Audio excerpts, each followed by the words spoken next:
لوگوں کو معلوم ہے تو میں تھوڑا سا اشتہار کر دوں کہ کسی زمانے میں میں بھی سائنس کا اسٹوڈنٹ تھا، پیور سائنس کا اسٹوڈنٹ تھا، یعنی فزکس اور کیمسٹری اور بایولوجی یہ سب میرا سبجیکٹس تھے جس سے مجھے بہت عشق تھا. اور خود میں نے بعض یعنی 9ویں 10ویں کلاس کی کتابوں کی ٹیکسٹ بک کے چیپٹرز لکھے تھے سائنس کے، جس میں لاز آف موشن کے جو چیپٹر لکھا تھا اس میں نے یہ بھی انٹروڈیوس کیا تھا کہ نیوٹن کے لاز آف موشن کیا ہیں اور امام جعفر صادق علیہ السلام.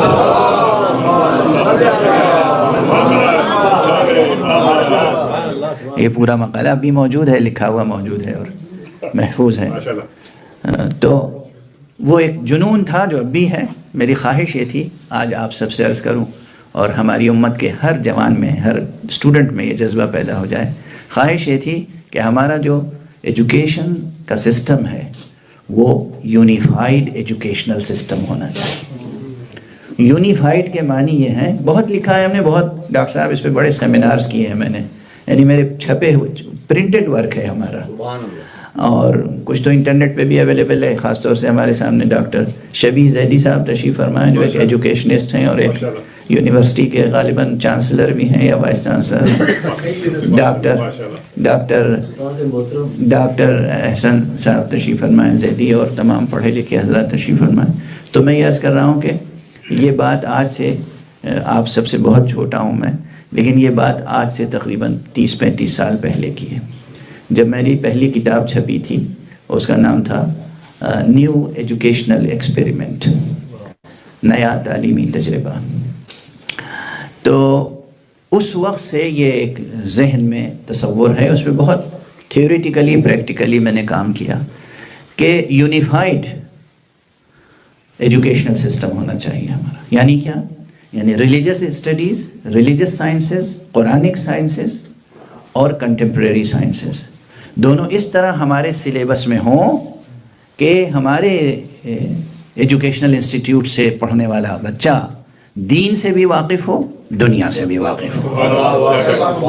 ایسا نہ ہو کہ دنیا سے تو واقف ہیں لیکن دین سے بالکل بے خبر ہیں، ایسا نہ ہو. تو بہت، یعنی اب تو سمجھیے 40 سال کی فکر ہے جس کے بعد میں یہ کہہ رہا ہوں کہ اگر فزکس پڑھ کے بھی کوئی خدا تک نہ پہنچے تو اسے یہ مان لینا چاہیے کہ اس نے ابھی فزکس نہیں پڑھی. ایک صلوات پڑھ دیجیے محمد.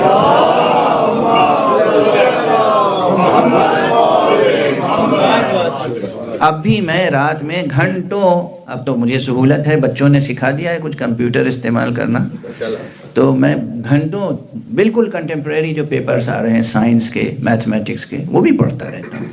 یہ نہیں کہ غافل ہو گیا ہوں. یہ کبھی میرے ذہن میں تصور نہیں آیا کہ پڑھ چکا. جس دن یہ تصور آئے گا کہ پڑھ چکا، وہ میری موت کا لمحہ ہوگا. کبھی یہ نہیں سوچنا چاہیے کہ ہم پڑھ چکے.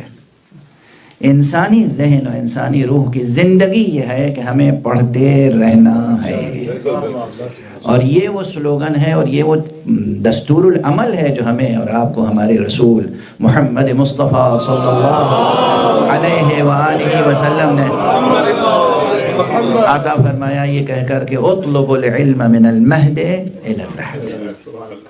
ماں کے آغوش سے لے کر اور قبر کے آغوش تک علم حاصل کرتے رہو.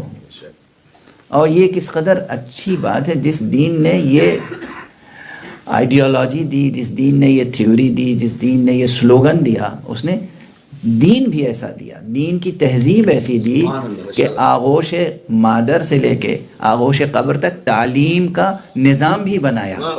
یہ بتایا جب بچہ پیدا ہو تو کان میں اذان دو، جب قبر میں رکھو تو تلقین پڑھو. عملاً پریکٹیکلی وہ دین دیا ہے ہمارے رسول نے، وہ مذہب دیا ہے کہ جہاں کہیں بھی نظریے اور عمل میں دوئی نہیں ہے. ایک صلوات پڑھ دیجئے محمد.